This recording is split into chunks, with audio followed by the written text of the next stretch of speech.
चलिए आज से नया सब्जेक्ट शुरू करेंगे हम, जिसका नाम है प्रैक्टिकल योगा, जो कि यूनिट नंबर 10 है और पेपर 2 की है। ठीक है, ये जो यूनिट है ये बहुत फेमिलियर है आप लोगों से। इसके पहले जो मैंने सब्जेक्ट लिया वो अनफेमिलियर था थोड़ा, लेकिन ज़रूरी था। और ये तो बहुत ही ज़रूरी है क्योंकि हम योग से कंसर्न रखते हैं।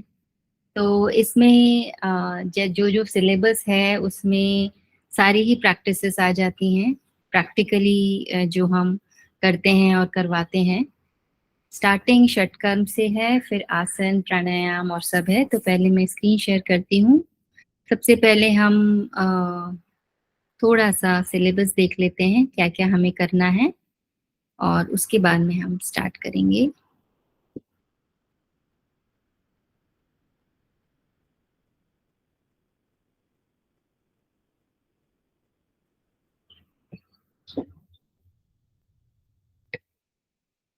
बताइएगा स्क्रीन शेयर हो रही है?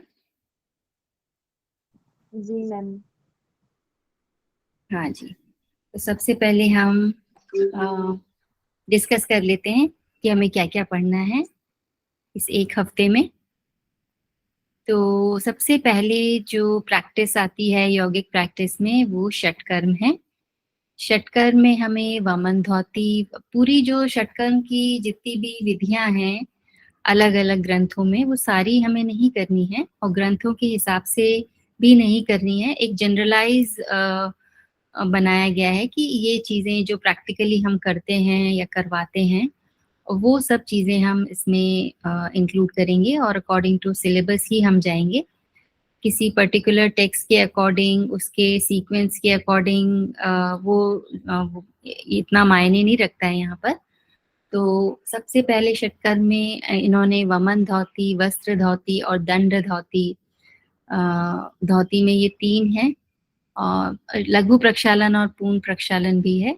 उसके बाद में फिर नेति, इसमें दोनों हैं, सूत्र और जल। फिर कपालभाति है, कपालभाति में तीनों हैं, वातकर्म, व्युत्कर्म, शीतकर्म। और इसके साथ अग्निसार है और नौली और त्राटक है। इसके बाद में इन्होंने सूर्य नमस्कार दिया है। तो हम जैसे जैसे सिलेबस है उसके अकॉर्डिंग ही चलेंगे। पहले षटकर्म कर लेंगे आज, और फिर नेक्स्ट क्लास में हम सूर्य नमस्कार देखेंगे।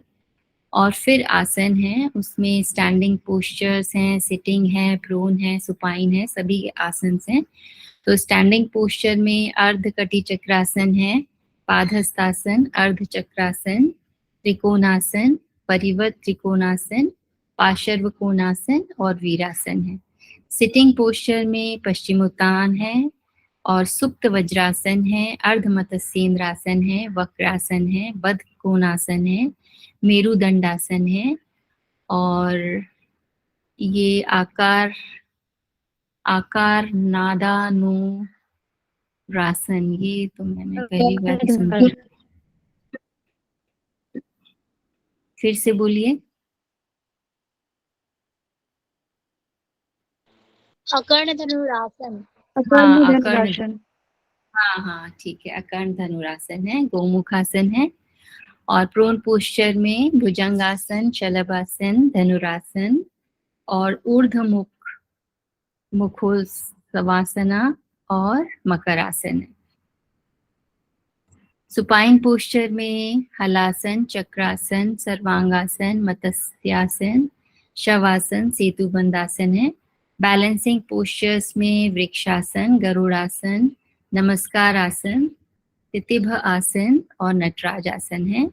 प्राणायाम में ब्रीदिंग अवेयरनेस कैसे रखनी है, सेक्शनल ब्रीदिंग कैसे करनी है, और फिर नाड़ी शुद्धि, फिर सूर्य भेदन, उज्जयी, शीतली, शीतकारी, भस्त्रिका, भ्रामरी, बाह्य वृत्ति, अभ्यंतर वृत्ति और स्तंभ वृत्ति प्राणायाम ये करने हैं।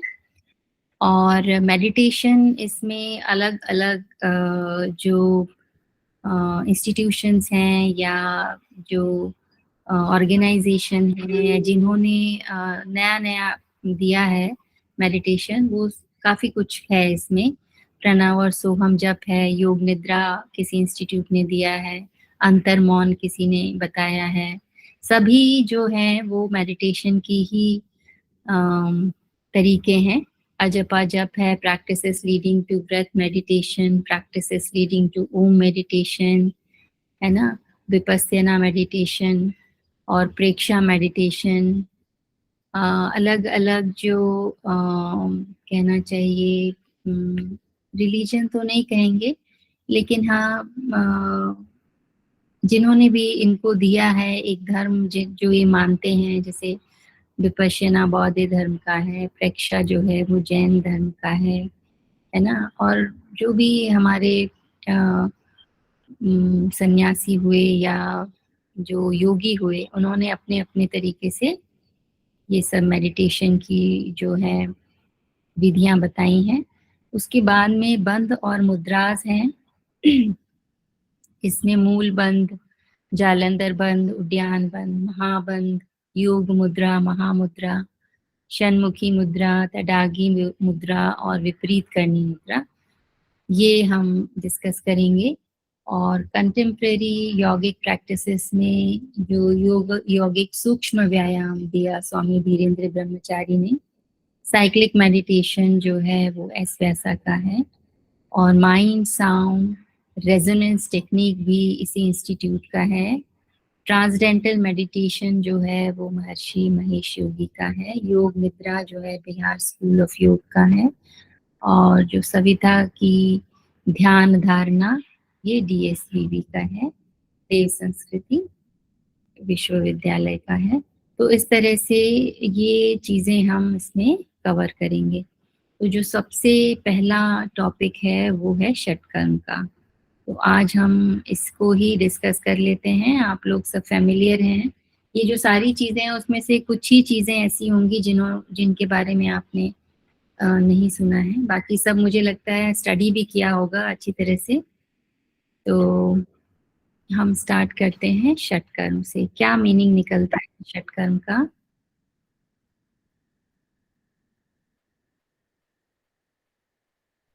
छह क्रियाएं मैम। हाँ, 6 क्रियाएं। तो 6 क्रियाएं जो हैं वो किसके लिए करते हैं हम? स्क्रीन शेयर हो रही है ना आप लोग को? यस मैम, आंतरिक शुद्धि के लिए मैम। शरीर शुद्धि के लिए।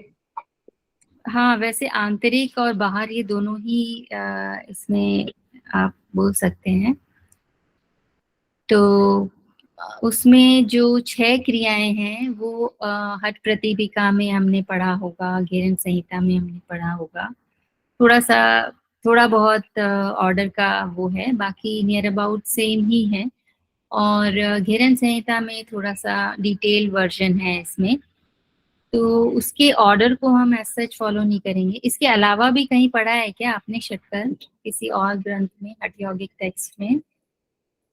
जी मैम, रत्नावली। हठ रत्नावली में। तो उसमें कितने उसमें षटकर्म ही है, यानी कि 6 क्रियाएं ही हैं? 8 क्रियाएं कर्म है, बताइए। 8 क्रियाएं।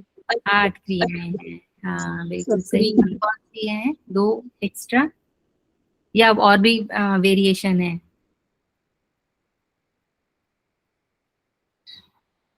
मैम उसमें चक्री है और एक गजगरणी है। हाँ, ये दोनों एक्स्ट्रा ऐड की हुई हैं, बाकी 6 ये ही क्रियाएं हैं। तो हम उस ऑर्डर के हिसाब से नहीं चलेंगे, यहाँ पे जो दिया हुआ है बुक के हिसाब से, उसी हिसाब से हम इसको देख लेते हैं। सबसे पहला जो है वो यहाँ पे नेति दी हुई है। नेति का मतलब नासिका प्रदेश का शुद्धिकरण है बेसिकली, लेकिन इससे बाकी जो ऑर्गन है, खासकर आईज, ईयर, थ्रोट, इस पे भी बहुत फर्क पड़ता है।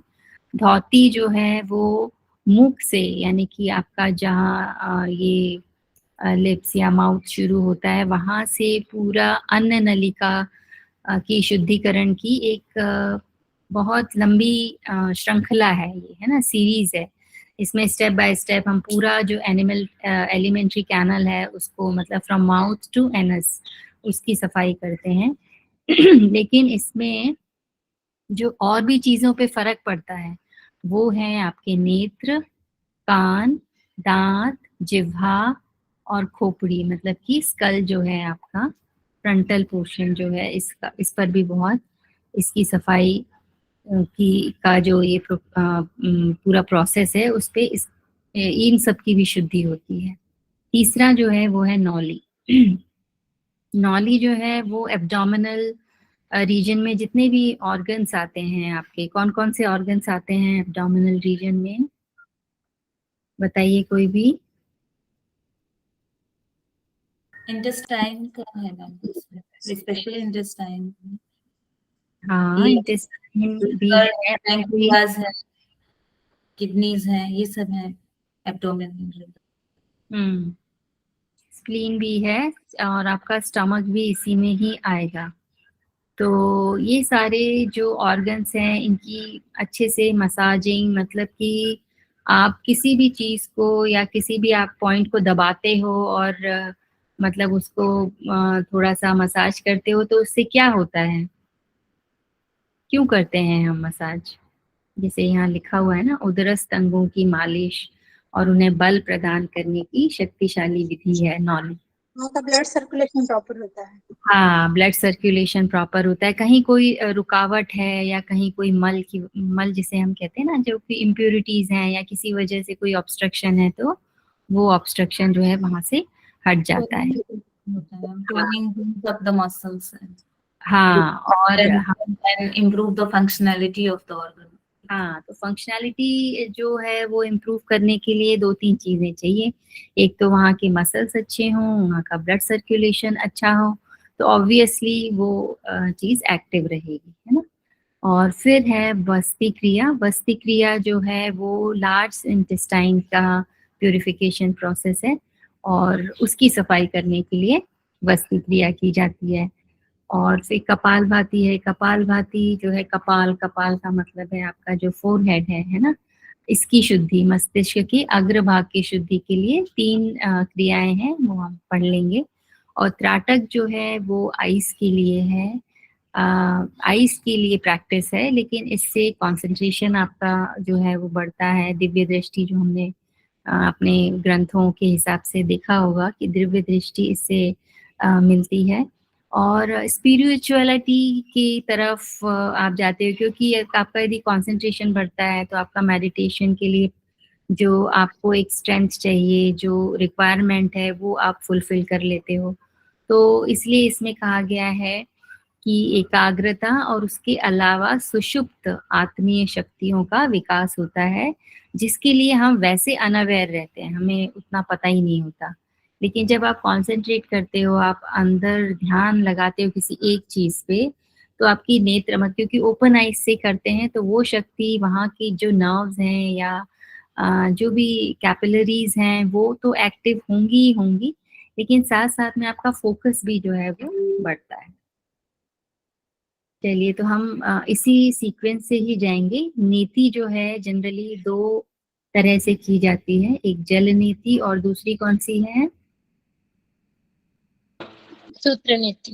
सूत्र नीति, है ना। तो जल नीति जो है वो जल से की जाएगी, सूत्र नीति जो है वो सूत्र से की जाएगी। तो इसमें एक तरह का, ये देखिए आप लोटा लेते हैं जिसमें कि ये नोजल होता है ना, जिससे पानी जो है एक पर्टिकुलर फ्लो में जो है वो आपके नाक में जाता है। तो अब इसमें क्या क्या इम्पोर्टेंट चीजें आपको याद रखनी है कि पानी जो है वो गुनगुना होना चाहिए, और ब्लड का एक पीएच वैल्यू होती है, एक टेम्परेचर होता है।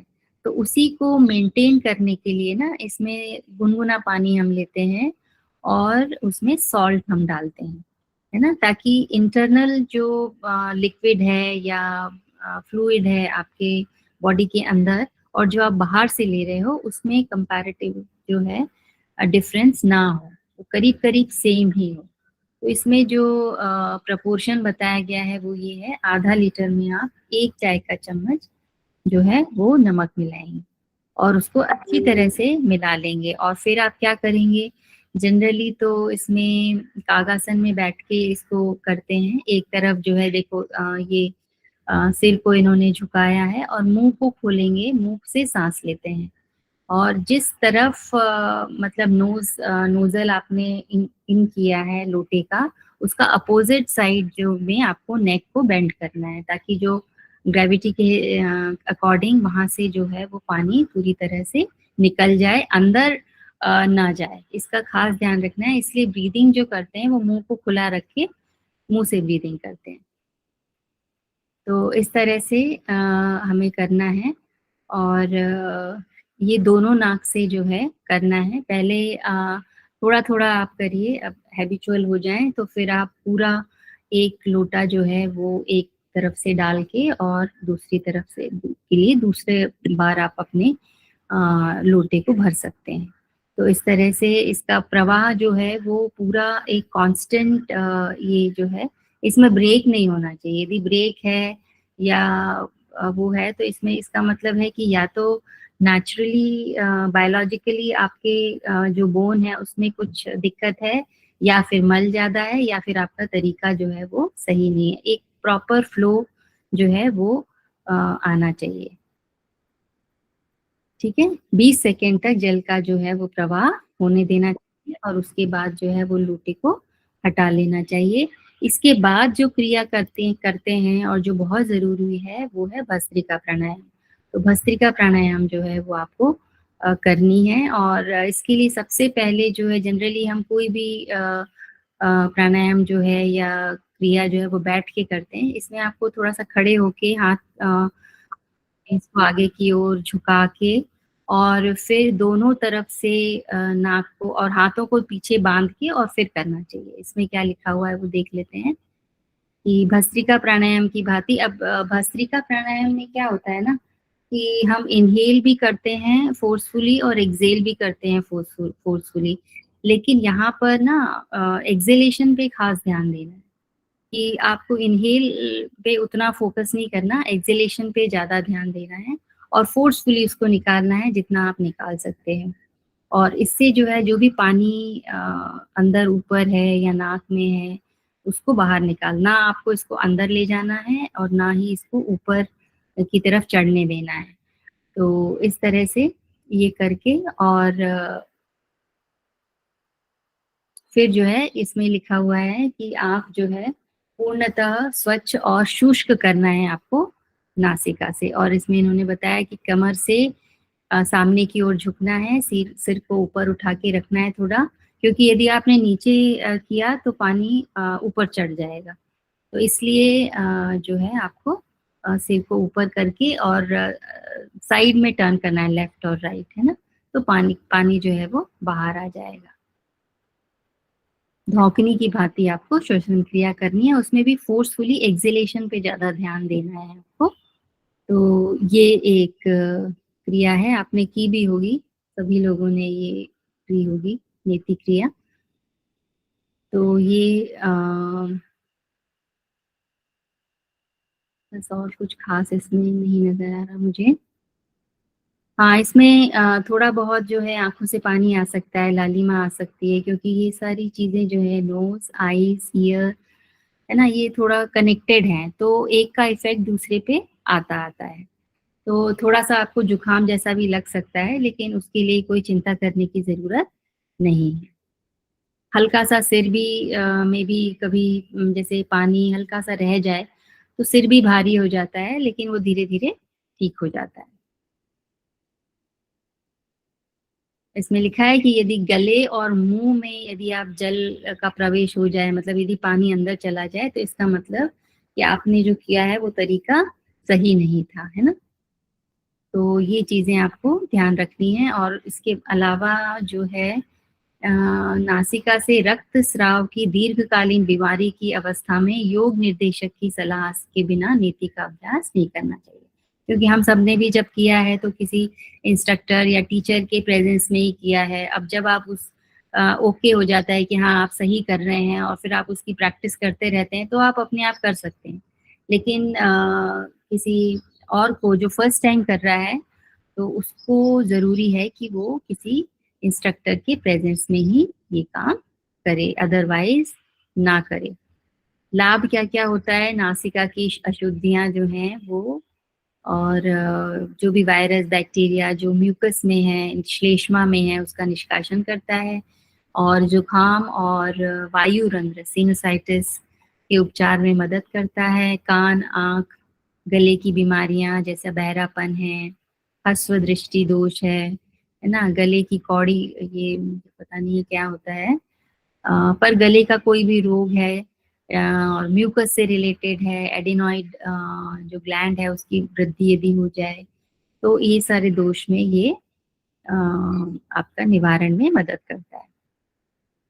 फिर मिर्गी जो है ये भी ब्रेन के उसका जो है एक बीमारी है ना, उन्माद, यानी कि जो आपका साइकोसोमेटिक है या मेंटली भी कुछ चीजें, कुछ बीमारियां हैं, अत्यधिक सिर दर्द होना है ना, ये भी एक तरह से न्यूरो मस्कुलर डिसऑर्डर्स हैं, वो सारी चीजें। क्रोध बहुत आता है ना, सुस्ती यदि है शरीर में तो ताजगी लाता है, और शरीर और मस्तिष्क में हल्कापन लाता है। अब इसके एक एक दो दो पॉइंट्स में आप साथ साथ लिखते रहेंगे तो आपको बाद में दिक्कत नहीं होगी, क्योंकि वैसे तो ये बहुत लंबा चौड़ा है, बट एक एक दो दो पॉइंट लिख लीजिए, और यदि आपके पास है ऑलरेडी तो फिर कोई बात नहीं है।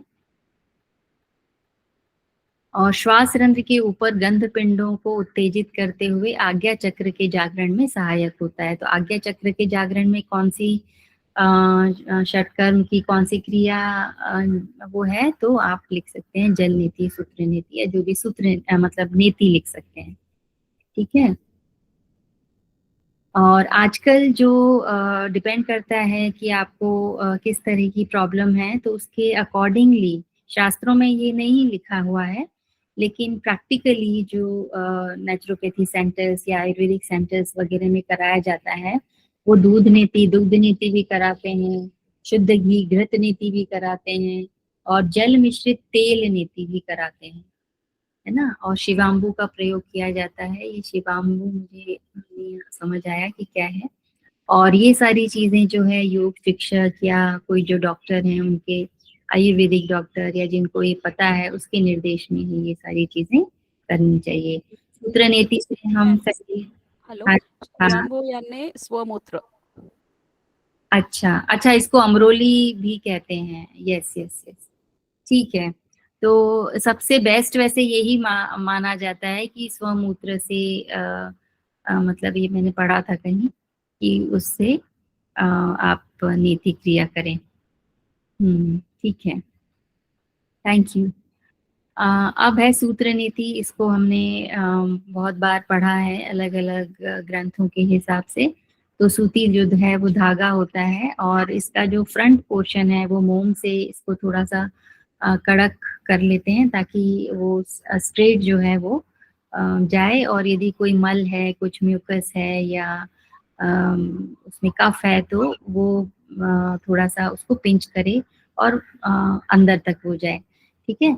तो एक गले में होते हुए जो है ये गले के एंड में आ जाता है, और वहां से फिर हम मुंह से उसको 2 उंगली से खींच लेते हैं, इंडेक्स फिंगर और मिडिल फिंगर। उसमें ये है कि नेल्स जो है आपके कटे हुए हों और साफ सुथरा हाथ हो, तो वो मूंग के धागे को वहां से खींच के, और फिर इसके अलावा इन्होंने रबर की पतली ननी रबर नीति भी आती है, जो बहुत बारीक होती है, और जिसको कुछ साइनस का प्रॉब्लम हो या इतना मोटा थ्रेड वो पैसेज ना हो या कोई इश्यू हो, तो उस केस में ये रबर की जो पतली नीति है इससे भी किया जा सकता है ना। प्रोसेस जो है वो सेम रहेगी।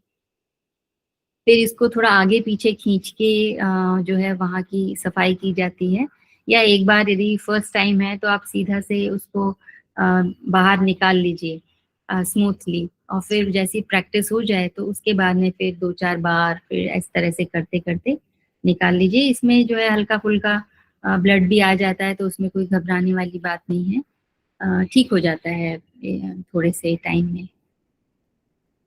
और जल नीति जो है जनरली सूत्र नीति के पहले थोड़ा सा जल नीति कर लेना चाहिए, ताकि वो मॉइस्चर उसमें आ जाए, थोड़ा सा गीलापन आ जाए, तो सूत्र जो है वो इजीली चला जाता है।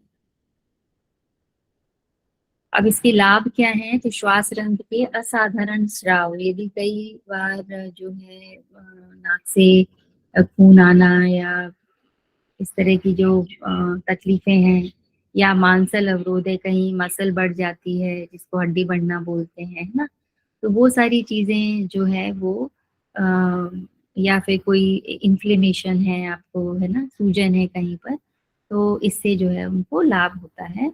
और बाकी के जो अभी हमने लाभ डिस्कस किए उस तरह के जो है वो लाभ होते हैं।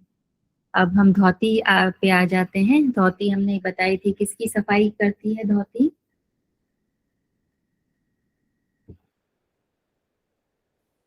पेट और आहार नली की, भोजन नली। हाँ, आहार नली की करती है, और इसके अलावा जो है दांतों की, है ना, जीभ की, कर्ण की, कपाल की, आंखों की, इसकी भी शुद्धि जो है वो होती है। तो इसमें बहुत सारी वो हैं क्रियाएं, तो हम सारी डिस्कस नहीं करेंगे, जो आपके सिलेबस में है बस वही डिस्कस करेंगे। तो इसमें आपका शंख प्रक्षालन भी है, लघु और पूर्ण शंख प्रक्षालन, जो कि घेरन संहिता के हिसाब से वारिसार्ध होती है, उसका ही कुछ वेरिएशन है। और वात सार्ध होती भी हम कर लेते हैं, सामने दिख रही है। तो वात सार में क्या होता है? वात का मतलब क्या होता है? वायु, है ना। तो वायु से इसकी शुद्धि, अपने जठर की शुद्धि, या जो ईसोफेगस है जिसको फूड पाइप कहते हैं, क्योंकि ऊपर तक ही इसका जो क्रिया है ये सिर्फ फूड पाइप को ही अफेक्ट करती है। तो मुंह से वायु को पीकर जठर को नवजीवन प्रदान करने की विधि है। तो भुजंगिनी मुद्रा में ये जो है ये क्रिया की जाती है, और पेट में कुछ देर हवा को घुमाया जाता है, मतलब आप उसको नाक से ले लें और स्टमक में उसको थोड़ा सा चलाएं, और उसके बाद में जम्हाई लेते हुए या डकार लेते हुए, कैसे भी करके, और उस वायु को मुंह से ही आपको निकालना है। तो इससे भी जो है उदर के रोग जो है वो दूर होते हैं। वारिसार शंख प्रक्षालन विधि जो है वो हम देख लेते हैं। प्रक्षालन का मतलब है सफाई करना, है ना। शंख आकृति यानी आंतों की जो आंत है वो हमारी घूमी हुई है ना एक तरह से। तो शंख आकृति अर्थात आंतों की का एक शेप को इन्होंने बता दिया। तो इस तरह से शंख प्रक्षालन मतलब शंख की आकृति वाला जो जो ऑर्गन्स है उसकी सफाई करना है। तो अब इसमें क्या करना है कि मुंह से गुदा द्वार तक ये पूरे एलिमेंट्री कैनल की सफाई करती है, मुंह से लेके माउथ से लेके आपका एनस तक पूरी साफ होती है। और ये एक प्रॉपर सीक्वेंस में की जाने वाली, विधि के हिसाब से की जाने वाली क्रिया है, और थोड़ी लंबी क्रिया है, और इसको भी किसी योग शिक्षक के निर्देशन के बिना नहीं करना चाहिए। और इसके पहले जैसे पूर्ण शंख प्रक्षालन आप कर रहे हैं तो उसके लिए आपको करीबन 2-3 दिन पहले से प्लान कर लेना चाहिए कि हाँ मुझे उस दिन ये काम करना है या किसी शिक्षक के प्रेजेंस में करना है। तो उसके पहले आपको अपने खाने पीने का, सोने का, ये सब चीज़ों का ध्यान रखना है, क्योंकि ये जो आपका एलिमेंट्री कैनल है, कोई भी होलो ऑर्गन जो है वो एक इनर मेम्ब्रेन से जो है ढका हुआ रहता है, या एक लाइनिंग होती है उसके अंदर, है ना। तो उस पे इसका इफेक्ट आता है। तो क्योंकि आप कुछ भी खाते हैं, पीते हैं, और फिर प्रोसेस ऑफ डाइजेशन, उसके बाद में फिर इंटेस्टाइन में, और फिर उसके बाद में एनस के थ्रू वो बाहर जाता है। तो ये सारे ऑर्गन्स में जो है वो लेयरिंग है, तो उसको हार्म ना पहुंचे, है ना, क्योंकि वो भी साथ साथ निकल जाता है। वो जो म्यूकस है, म्यूकोसा लेयर का जो चिकनाहट है ना, तो वो भी इस प्रक्षालन में उसकी भी सफाई हो जाती है। तो जो मेम्ब्रेन है वो सेंसिटिव हो जाती है बहुत ज़्यादा। तो जो थोड़े स्ट्रॉन्ग चीज़ें हैं या जिनको पचाने में मेहनत होती है, वो सब चीज़ें जो है वो हमें नहीं लेनी है। तो चाय, कॉफ़ी और भोज्य पदार्थ इन्होंने ग्रहण ना करने का कहा है, लेकिन हल्की फुल्की खिचड़ी, दलिया, ये सब आप 1-2 दिन पहले से आप शुरू कर दीजिए खाना। और क्रिया के पश्चात भी जो है वो इसका ध्यान रखना है, वो हम पढ़ लेते हैं क्या क्या करना है। तो इसमें जो है काफ़ी सारा पानी आपको बाल्टी में, गुनगुना पानी साफ बर्तन में रख लेना है, और थोड़ा सा जो है सब स्वाद के अनुसार, जो कहते हैं ना आंसू के में जितना जितना सॉल्ट है या जितना नमकीन वो होता है उतना सॉल्ट आपको जो है वो मिलाना है। और क्योंकि पानी पीने के बाद में आपको आसन भी करने हैं तो उस हिसाब से आपने कपड़े पहनने हैं, इजी कपड़े पहनने हैं जिसको आराम से आप खोल सकें, है ना, क्योंकि आपको बार बार जो है वो टॉयलेट जाना पड़ेगा इसमें। तो व्यायाम करने के लिए हल्के जो है वो वस्त्र पहने, और जो वातावरण है आपके आसपास का वो सुखद होना चाहिए, तनाव रहित होना चाहिए, मतलब मेंटली आप रिलैक्स्ड रहें, है ना, दिमाग में कुछ ये नहीं ये काम करना है वो नहीं हुआ या इसने, कोई ये सब चीजें आपके दिमाग में नहीं होना चाहिए। सुखद का मतलब है हवादार होना चाहिए, टेम्परेचर जो है वहाँ का सही होना चाहिए, ये नहीं है एक्सट्रीम टेम्परेचर पे। इसीलिए शंख प्रक्षालन जो है वो पूर्ण शंख प्रक्षालन साल में 2 बार ही हम करते हैं जनरली। एक तो ये मार्च अप्रैल के समय में और एक सितंबर के अराउंड, क्योंकि उसके पहले और बाद में जो है वातावरण जो है उतना क्लीन और वैसा नहीं होता है, एक्सट्रीम होता है टेम्परेचर भी, या तो गर्मी होगी या ठंडी होगी, तो एक्सट्रीम टेम्परेचर पे बारिश के समय में ये क्रिया नहीं करनी चाहिए। और यदि हम एक साथ कुछ लोग मिलके करते हैं तो जो है वो अच्छे से क्रिया जो है वो संपन्न होती है। क्या क्या करना है, तो सबसे पहले आपने क्या करना है, 2 ग्लास नमकीन पानी आपको पी जाना है। उसके बाद में ये 5 आसन लिखे हुए हैं, इसको इसकी जो सीक्वेंस है ये भी आपको याद होना चाहिए। ताड़ासन, तिर्यक ताड़ासन, कटी चक्रासन, तिर्यक भुजंगासन और उदराकर्षण आसन। ये 5 आसन का सीक्वेंस जो है वो करना है आपको 8 बार, ठीक है। और जैसा कि हम आप लोगों ने पढ़ा होगा कि ये आसन जो है वो किस किस तरह से करना चाहिए। ताड़ आसन जो है वो सीधा खड़ा होके हम करते हैं, अभी आसनों में यदि आएगा तो हम पढ़ लेंगे। और तिर्यक ताड़ आसन जो है वो साइड बेंडिंग है, राइट और लेफ्ट हाथ जो है फिंगर लॉक करके ऊपर करके हम करते हैं। तिर्यक भुजंग आसन जो है वो हम प्रोन पोस्चर में करते हैं, और इसमें क्या होता है कि सामने भी देखना है आपको, राइट भी देखना है और लेफ्ट भी देखना है, ताकि जो आपका अपर पोर्शन है, एब्डोमेन पोर्शन है, उसको एक ट्विस्ट मिले, है ना, दोनों तरफ। तो मेन जो उद्देश्य है ये आसनों को करने का वो यही है कि आपके इंटेस्टाइन में जो भी फूड है या जो भी मटेरियल है वो उसको एक मूवमेंट देना, ताकि वो आगे खसके और आपके शरीर से जो है मल के रूप में जो भी एक्स्ट्रा है वो निकल जाए, ठीक है। तो अन्न नलिका में जठर और गुदा द्वार के मध्य अनेक द्वार होते हैं, वॉल्व्स होते हैं, आपने पढ़ा होगा बायो में, मतलब एनाटमी में।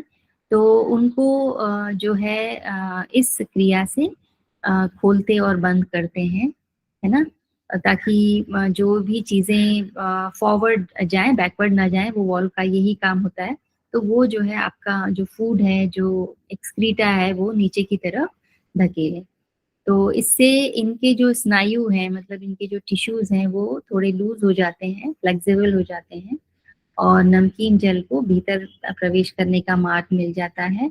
और इस जल का प्रवाह, क्योंकि आप आसन कर रहे हो, है ना, खड़े हो, तो नीचे ही जाएगा जल का प्रवाह, तो वहां से जो है जल के साथ साथ वो जो सारा जो जमा हुआ जो भी मल है वो भी निकल जाएगा। तो इन 5 आसनों के पश्चात जो है आपने 8 बार इनको कर लेना है, मतलब एक बार आपने सीक्वेंस किया 5 आसन का, फिर दूसरी बार, फिर तीसरी बार, इस तरह से 8 बार करके फिर आपको जो है मल निष्कासन के लिए जाना है। यदि प्रेशर आता है तो आपने साफ कर लेना है उसको, और उसके बाद में आ करके फिर से 2 ग्लास जो है वो पानी को पीना है, और फिर से ये 5 आसनों को 8 बार जो है वो आपको करना है। और इसके बाद में जो है ऐसा जरूरी नहीं है कि पहली बार आ जाए, आ भी सकता है नहीं भी आ सकता है, सेकेंड टाइम आ भी सकता है नहीं भी आ सकता है, लेकिन आपको ये जो प्रोसेस है इसको कंटिन्यू रखना है जब तक कि आप करीब करीब इसमें मैक्सिमम तो 16 to 20 ग्लासेस ऑफ वाटर का है, लेकिन आप जितना कर सकते हैं, क्योंकि कुछ टाइम के बाद में कुछ लोगों को पानी पिया नहीं जाता है, तो जितना हो उतना करना है। आसन आपको पूरे करने हैं, है ना। और कोई तनाव या टेंशन या दिमाग में ये नहीं रखना, ये नहीं हो रहा, वो नहीं हो रहा, सब हो जाएगा। सबकी बॉडी की टेंडेंसी जो है वो अलग अलग होती है, इंटरनल ऑर्गन की कंडीशन अलग अलग होती है ना। आपका मेटाबॉलिज्म या की चयापचय जो होता है, कब कैसे क्या डाइजेशन प्रोसेस चलती है, क्योंकि हर किसी को खाने से कॉन्स्टिपेशन नहीं होता, हर किसी को कुछ खाने से लूज मोशंस नहीं होते। So it depends on individual. लेकिन ये सारी चीजें जो है आपको प्रोसेस में रखनी है, कंटिन्यू आपको करते रहना है ये सब, ठीक है। और यदि आपको प्रेशर नहीं बन रहा है तो आपको 1 मिनट से ज्यादा वहां पे नहीं बैठना है, जबरदस्ती बल नहीं लगाना है, यहाँ लिखा हुआ है बल आपको नहीं लगाना है। उसके बाद में फिर से आपको पानी पीना है और फिर से वही प्रोसेस जो है वो रिपीट करना है, ठीक है। ये इन्होंने भी लिखा हुआ है कि कुछ व्यक्तियों का मल निष्कासन क्रिया जो है वो जल्दी हो जाती है और कुछ को थोड़ा सा टाइम लगता है। इसीलिए अधिक जल ग्रहण करना पड़े तो चिंता की कोई बात नहीं है, क्योंकि इसमें लिखा हुआ है, देखिए यहाँ पे आ रहा है 16 से 25 ग्लास जो है वो पानी तक आपको आप पी सकते हैं। इसमें कोई ऐसी कोई खतरे वाली बात या परेशानी वाली बात नहीं है इसमें।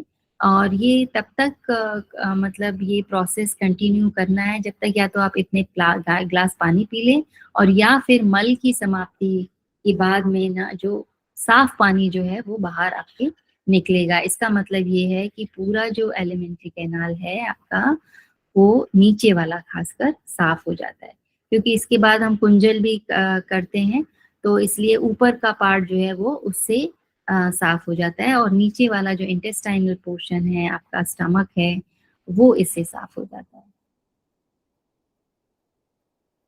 और इससे जो है ये इसमें लिखा हुआ है कि जठर से गुदा द्वार की सफाई हो जाती है और उसके बाद में जो है वमन धौती करते हैं, वही थोड़ा सा नमकीन पानी जो है वो पीते हैं जठर से, और मुंह की सफाई के लिए जो है ये अपन ने भी देखा था कि वॉमिट कर देते हैं उसमें, है ना। और जल नीति जो है वो भी इसके साथ साथ करते हैं, और नीति हमने पढ़ लिया है। तो इससे जो है नासिका प्रदेश की सफाई हो जाती है। मतलब शंख प्रक्षालन जो है ये एक तरह से रामबाण है आपके इंटरनल क्लींजिंग के लिए।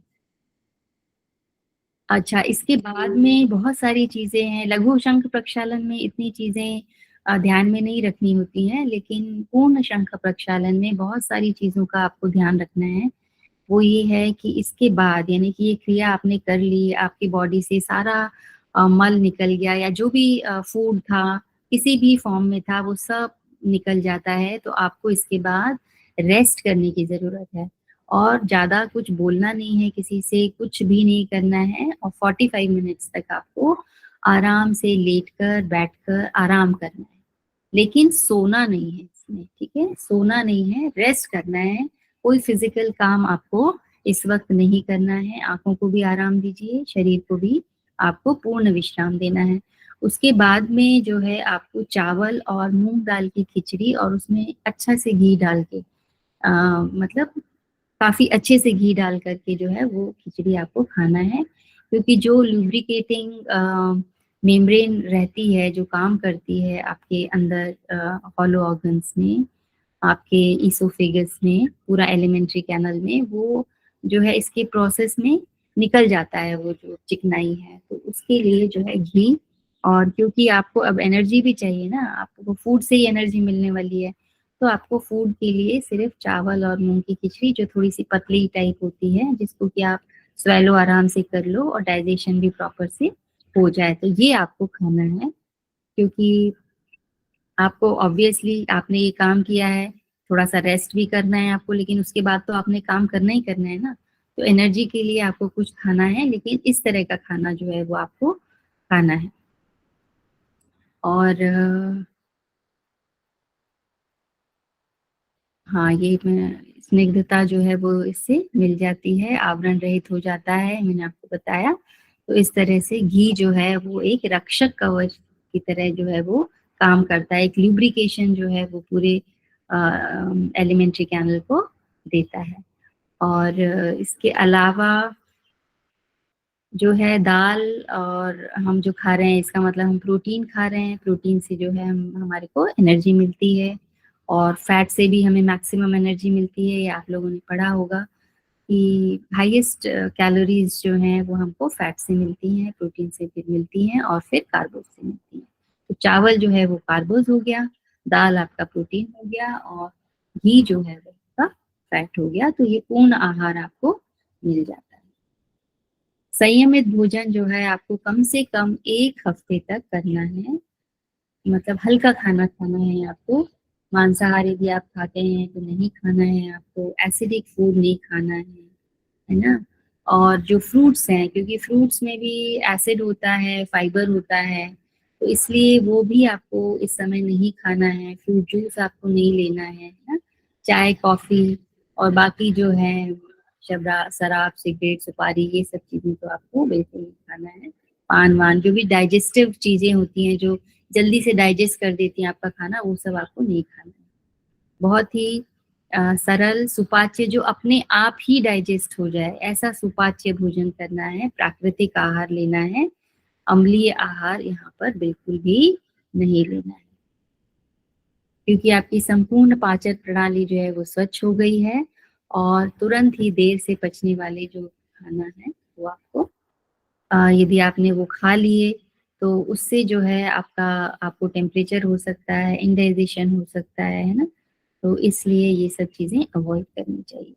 जो भी विषैले पदार्थ हैं, जो भी मल हैं, जो कि आपके ब्लड को अशुद्ध करते हैं, वो सारी चीजें जो हैं जो जिनसे बीमारियां होती हैं, वो सब चीजें इस शुद्धिकरण से जो है खत्म हो जाती हैं। तो इसमें ये एक ऐसी क्रिया है जिसका आपके हेल्थ पे, आपके पूरे सिस्टम पे बहुत ही अच्छा प्रभाव पड़ता है और इसको बोला है असाधारण प्रभाव।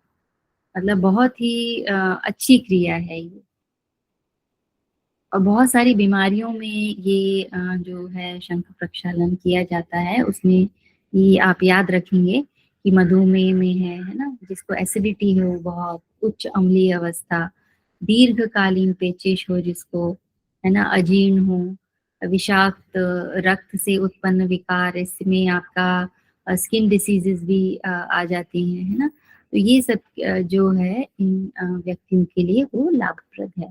और इससे यदि आप बिल्कुल स्वस्थ हैं तो भी आप करिए, इससे हल्कापन आता है, मन की निर्मलता, प्रसन्नता और आनंद की प्राप्ति होती है। और आध्यात्मिक जो साधन है, जो अध्यात्म को के स्टेज पे आगे जाना चाहते हैं, या क्रिया योग, कुंडलिनी योग या जप अनुष्ठान, ऐसे सब उच्च साधना में जाते हैं, उनके लिए भी ये क्रिया जो है वो बहुत अनिवार्य है, क्योंकि इससे शुद्धि हो जाती है आपको और मन की निर्मलता, प्रसन्नता और आनंद की प्राप्ति होती है। हर 6 महीने में जो है, या विशेष परिस्थितियों में कम अवधि में भी कर लेते हैं, लेकिन जनरली इसको 6 महीने के उपरांत ही किया जाता है, क्योंकि इसमें जो रूल्स है ना, नियम, वो बहुत सारे हैं और वो पालन करना भी जरूरी है। क्योंकि यदि आपने वो पालन नहीं किया तो फिर उसके जो लाभ है वो नहीं मिलेंगे, और हो सकता है कुछ गलत हो जाए, आपके अंदर कुछ चीजें जो हैं वो बिगड़ जाएं, है ना। तो इसलिए इसको योग शिक्षक के निर्देशन से करना चाहिए। ये चीजें हमेशा याद रखनी चाहिए। लघु शंख प्रक्षालन जो है, ये छोटी क्रिया है।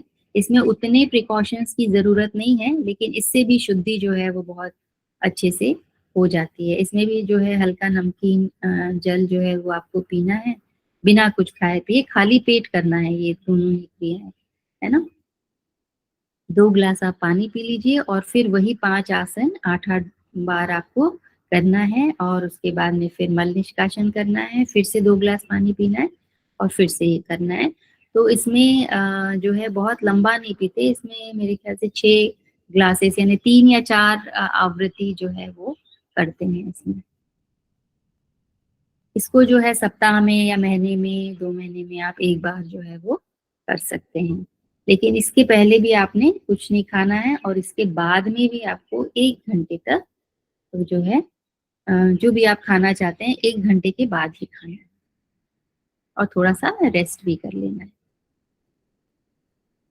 क्योंकि सबके लिए संभव नहीं है कि वो पूर्ण शंख प्रक्षालन जो है ये 8 दिन तो मान ही लीजिए कि वो इतना जो है वो ध्यान रखें खाने पीने का और बाकी सब चीज़ों का। तो लघु शंख प्रक्षालन जो है वो सही है, आपको 1-2 दिन ही इसमें ध्यान रखना है, फिर आप अपना नॉर्मल डाइट जो भी आप खाते हैं वो आप कर सकते हैं। अब इसमें 1-2 चीज़ें जो हैं वो ध्यान रखने की है कि एक तो यही है कि सलाह और निर्देशन जो है वो सही होना चाहिए, सही गुरु के निर्देशन में करना चाहिए और सादे गर्म जल का प्रयोग करते हुए जो हाई ब्लड प्रेशर के जो मरीज हैं, जो पेशेंट हैं, वो सिर्फ पानी ही लें गर्म हल्का और नमक इसमें ना डालें। अब इसमें लाभ कौन कौन से हैं? तो दीर्घकालीन पेचिश, वायु अम्लता, अपचन, है ना, ये सारे जो भी पाचन से रिलेटेड बीमारियां हैं उसके लिए बहुत अच्छा है। और जो स्प्लीन के जो दोष होते हैं, है ना, या फिर स्टोन की यदि कुछ प्रॉब्लम है या किडनी से रिलेटेड है या फिर यूरिन से रिलेटेड जो यूरिनरी ट्रैक्ट है उसमें कोई प्रॉब्लम है तो वो उसके लिए बहुत ही हेल्पफुल है ये, उसके ठीक होने के लिए। कोई भी प्रणाली में कोई भी यदि तकलीफ है, प्रॉब्लम्स हैं तो उसको आप इससे सही कर सकते हैं। फिर वहनी सार धौती जो है जिसको कि अग्निसार भी कहते हैं, वो भी हम देख लेते हैं, वो भी आपके सिलेबस में है। तो इसमें क्या करना है कि आपको वज्रासन में बैठना है। वज्रासन में भी बैठ सकते हैं और पद्मासन या सुखासन में भी बैठ सकते हैं, जो जिसमें बैठ सके उसमें जो है बैठ के और घुटनों को ऐसे हथेलियों से जो है आपको पकड़ लेना है और थोड़ा सा जो है सामने की ओर झुकना है। पूरा जो आपका बॉडी का वेट है वो इन पाम्स पे होना चाहिए, सो दैट पेट के ऊपर कोई प्रेशर ना आए, पेट रिलैक्स्ड रहे। और उसके बाद में क्या करना है कि दोनों हाथों को घुटनों पे रख के सामने की ओर झुक के फिर मुंह को खोल के जीवा का विस्तार बाहर कीजिए और हाथ सीधे रखें। अच्छा, इसमें जीवा बाहर निकालने के लिए बात की गई है। और उदर का विस्तार और संकुचन मतलब क्या है कि पेट को आपको आगे और पीछे करना है, आगे पूरा फिर पीछे, अंदर प्रेशर के साथ इन, फिर बाहर, फिर इन, फिर बाहर। अब ये आपको कब करना है? इसके साथ इन्होंने ये लिखा है कि तीव्र गति से श्वास प्रश्वास कीजिए, लेकिन हमने जो सीखा उसमें ये है कि आप पूरी तरह से एक्सेल करके, है ना, एक तरह से कुंभक लगाना है आपको, बाह्य कुंभक, पूरा तरह से आपने ब्रीथ को आउट कर दिया और उसके बाद में आपको स्टमक को अंदर बाहर, अंदर बाहर, अंदर बाहर इस तरह से करना है। संकुचन और प्रसारण, कॉन्ट्रैक्शन और रिलैक्सेशन, कॉन्ट्रैक्शन और रिलैक्सेशन, इन और आउट करना है एब्डोमिनल रीजन को।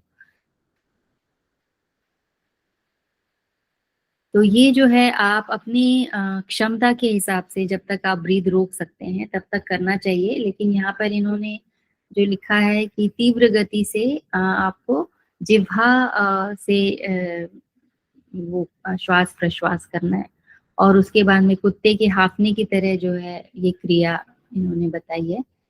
तो श्वसन क्रिया उदर की गति के समकालीन होना चाहिए, जिस तरह से आप अंदर बाहर कर रहे हैं उसी फ्रीक्वेंसी में आपको ब्रीद इन और ब्रीद आउट भी करना है और ये 25 बार करना है।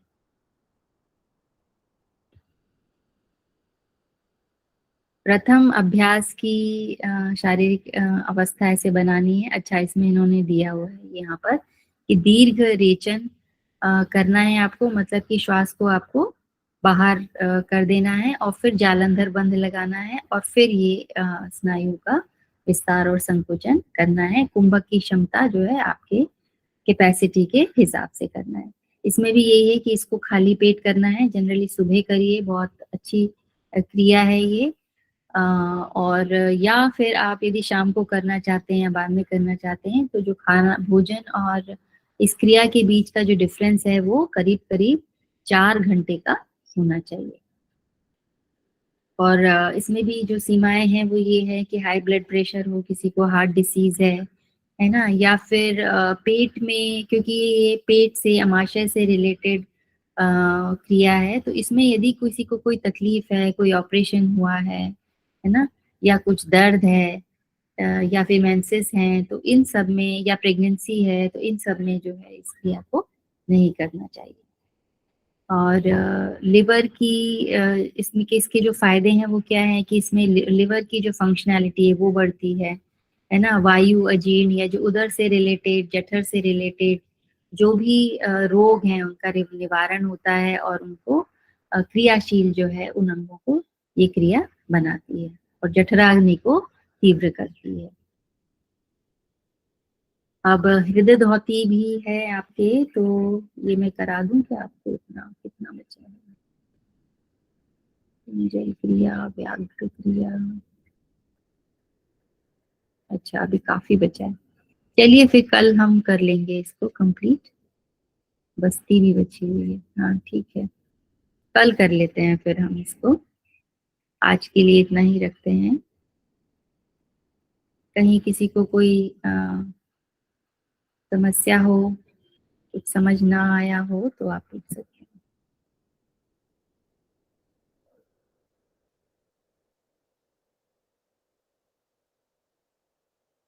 हाँ बोलिए प्रियंका जी,